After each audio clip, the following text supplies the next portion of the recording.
High বন্ধুরা, আজকে তোমাদের একটা গাছ দেখাবো।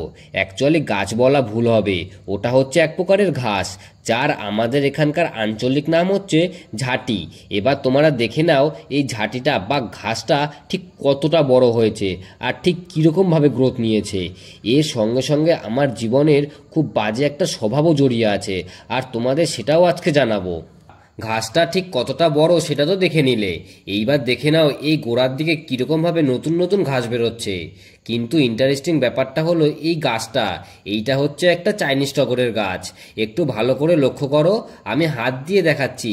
এই গাছটা আমি আগের বছরে চারা বানিয়ে লাগিয়েছিলাম। কিছু চারা দু তিনটে বন্ধুও নিয়ে গিয়েছিল, আর বাকি চার পাঁচটা চারা আমি নিজেই লাগিয়েছিলাম। আজকে তার এই করুণ দশা শুধুমাত্র এই ঘাসটার জন্য। এই ঝাঁটি বা ঘাসগুলোর থেকে আমার এই ছোট্ট চাইনিজ টগরের গাছটাকে আজকে উদ্ধার করব। প্রথমে বড় বড় ঘাসগুলোকে কেটে বা ভেঙে বাদ দিয়ে দেবো। একটা জিনিস লক্ষ্য করুন, কি পরিমাণে শেকড় হয়েছে এই ঘাসগুলোর। আর শেকড়গুলো প্রচণ্ড শক্ত, পুরো মাটিটাকে জড়িয়ে পেঁচিয়ে রেখে দিয়েছে। গাছটাকে উদ্ধার করা খুব একটা সহজ কাজ হবে না।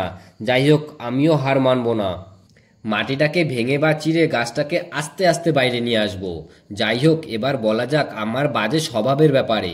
তোমরা তো জানোই আমি যেই চারা গাছগুলিকে অনেকগুলো করে তৈরি করি, সেইখান থেকেই সব থেকে ভালো চারাগুলিকেই টবে লাগাই, আর বাদবাকি চারাগুলোকে গ্রো ব্যাগে।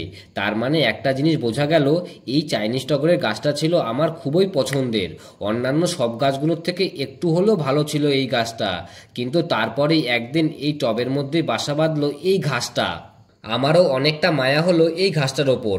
আমিও ঘাসটাকে বাড়তে দিলাম, আমার পছন্দ ভালো লাগাকে উপেক্ষা করে। তারপরে যত দিন যেতে লাগলো ঘাসটা বড় হতে লাগলো, আর চাইনিজ টগরের গাছটা নেতিয়ে পড়তে লাগলো। আমি তাও এই ঘাসটাকে বড় হতে দিলাম, আর চাইনিজ টগরের গাছটা প্রায় মরতে বসেছে। আমিও আমার জীবনে ঠিক এইরকমই কিছু অপ্রয়োজনীয় জিনিস রেখে দেই, যার জন্য আমার ভালো লাগার জিনিস, প্রয়োজনীয় জিনিস সব নষ্ট হয়ে যায়। যাই হোক, এবার থেকে অপ্রয়োজনীয় জিনিসগুলিকে তুলে ফেলে দেবো, ঠিক এই ঘাসটার মতন। আর প্রয়োজনীয় জিনিসগুলোর অনেক যত্ন নেব, যেমনটা এই গাছটাকে উদ্ধার করলাম। যাই হোক, ওইদিকে আরও একটা টগরের চারা রয়েছে। এই দেখুন কত সুন্দর গ্রোথ এই গাছটায়। এইবার দুটো গাছকেই একসঙ্গে রেখে দেবো।